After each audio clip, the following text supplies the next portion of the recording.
السلام علیکم۔ شفق YouTube channel کے ساتھ میں ہوں آپ کی ہوسٹ ہیڈما۔ میکاولی کے سیاسی تصورات، یہ مضمون انوار الحق حقی کا لکھا گیا ہے۔ جو مقبولیت اور شہرت کتاب حکمران دی پرنس کو حاصل ہوئی وہ میکاولی کی کسی اور تصنیف کو نصیب نہیں ہوئی،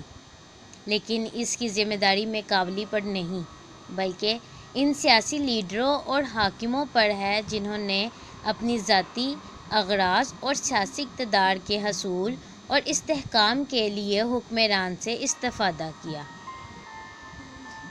اگرچہ یہ کتاب خاص حالات میں یعنی 16ویں صدی میں اطالیہ کی سیاسی زبوحالی، اطالوی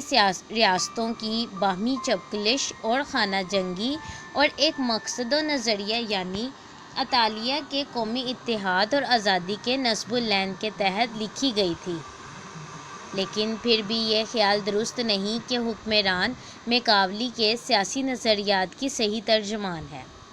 کیونکہ اگر اس کے جملہ تصانیف اور خاص کر مقالات کو ہم پیش نظر رکھیں تو یہ کہنا غلط نہ ہوگا کہ وہ مطلق العنانی کا ہرگز مداح نہ تھا، جیسا کہ حکمران سے تاثر ملتا ہے، بلکہ جمہوریت کا شیدائی اور قومی آزادی کا نقیب العلمبردار تھا۔ میکاولی سے قبل فلسفہ سیاسیات میں قوم من حیث القوم کسی خاص توجہ یا فکر کا موضوع نہ رہی تھی۔ اگرچہ میکاولی کے دیکھتے دیکھتے فرانس اور انگلستان میں قومی یکجہتی اور قومی اتحاد کی تحریکیں روز بروز جڑ پکڑ رہی تھیں، لیکن اس کے باوجود جہاں تک عملی سیاست کا تعلق تھا، اقتدار اعلیٰ موروثی حکمرانوں ہی کی ذات سے وابستہ تھا۔ یہ نظریہ کافی عرصہ تک مقبول رہا کہ مملکت خدا کا بنایا ہوا ایک ادارہ ہے اور حقوق فرما رواں بھی اسی کی طرف سے عطا کردہ ہے، جنہیں حکمرانوں سے چھینا نہیں جا سکتا۔ 17ویں صدی کے آغاز میں جیمز اول نے اپنی آزاد شاہی کا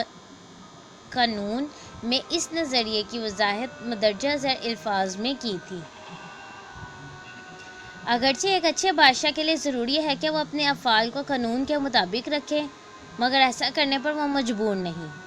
وہ اپنی مرضی کا مختار ہے اور اسے اپنے افعال سے اپنی رعایا کے لیے مثال قائم کرنی ہے۔ بادشاہ ایک موروثی حق ہے اور بادشاہ کے حکم کی بے چوں چرا اطاعت مذہبی فرائض میں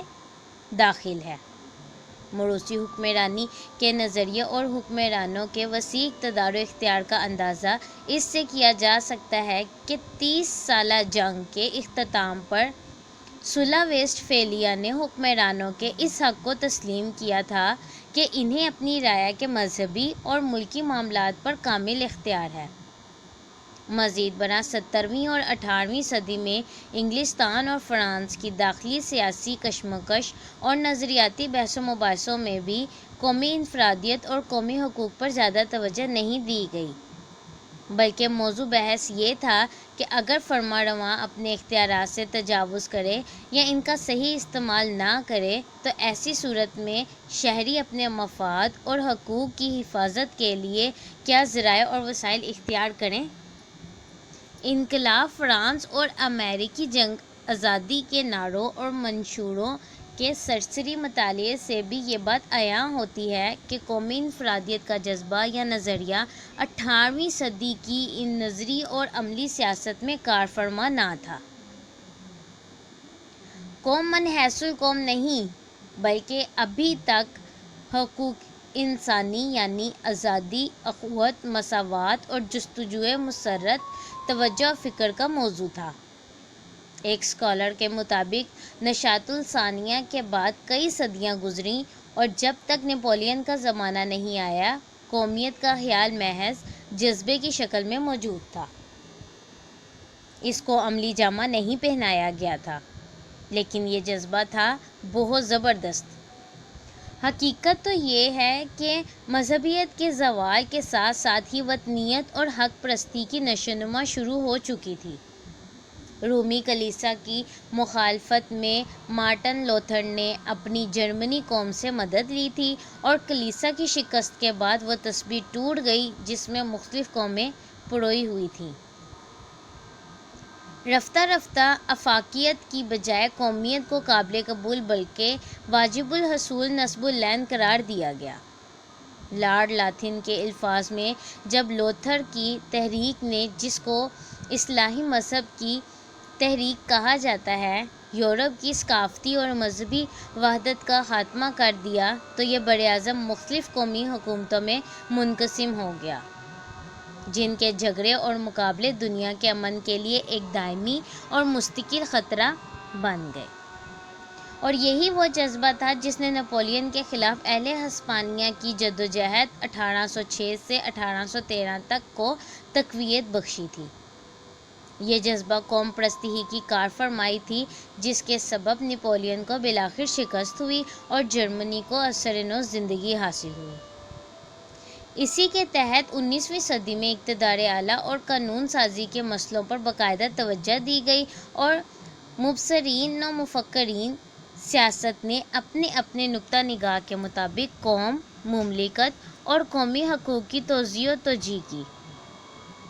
اس لحاظ سے یہ میکاولی کا طرح امتیاز ہے کہ عصر جدید کا وہ پہلا سیاسی مفکر ہے جس نے نہ صرف قوم کی اہمیت کو تسلیم کیا بلکہ قومی آزادی و اتحاد کو بجائے خود ایک ایسا اہم و بلند پایہ نصب العین قرار دیا کہ جس کے حصول کی خاطر ہر قسم کا حیل و حربہ جائز اور جس کے لیے ایک بیدار مغز شہری کو ہر قسم کی قربانی دینے کے لیے تیار رہنا چاہیے۔ صرف جان و مال کی قربانی نہیں بلکہ اصول و اخلاق کی بھی۔ اس میں شک نہیں کہ میکاولی کے اس نظریے کے عملی سیاست میں اخلاقیات کی بجائے سیاسی اور مصلحت زیادہ اہمیت رکھتی ہے اور قومی آزادی برقرار رکھنے کے لیے ہر ممکن حیل و حربے سے کام لینا چاہیے، اور اس بنا پر حکمران مذہبی یا اخلاقی قیود کو پس پش ڈالنے میں حق بجانب ہے۔ بظاہر بہت عجیب بلکہ قابل نفرت معلوم ہوتی ہے، مگر اس سلسلے میں ہمیں یہ نہیں بھولنا چاہیے کہ دانتے کی طرح میکاولی بھی ایک محب وطن تھا جس کا دل و دماغ مادر وطن کی ابتری و بدحالی سے حد درجہ متاثر تھا۔ اطالیہ کے اتحاد کا وہ دل و جان سے خواہش مند تھا، مگر اس اتحاد کے لیے ضروری تھا کہ ایک ایسا لیڈر یا حکمران ہو جو اپنی طاقت اور سیاست سے اطالیہ کی طوائف الملوکی کا قلع کما کرے، غیر ملکیوں کو اطالیہ چھوڑنے پر مجبور کرے اور مختلف چھوٹی چھوٹی ریاستوں کو ایک دوسرے سے منسلک و متحد کر کے جمہوری حکومت کی داغ بیل ڈالے۔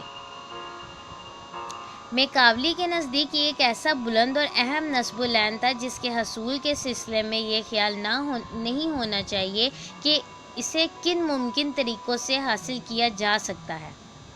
اصل چیز مقصد ہے، اور قومی آزادی اور ملکی فلاح و بہبود کے لیے جو بھی طریقہ اور حربہ استعمال میں لایا جائے وہ جائز ہے۔ اس طرح کی مزید ہسٹوریکل معلومات اور مضمون سننے کے لیے ہمارے چینل کو لائک اور سبسکرائب کرنا مت بھولیں۔ شکریہ۔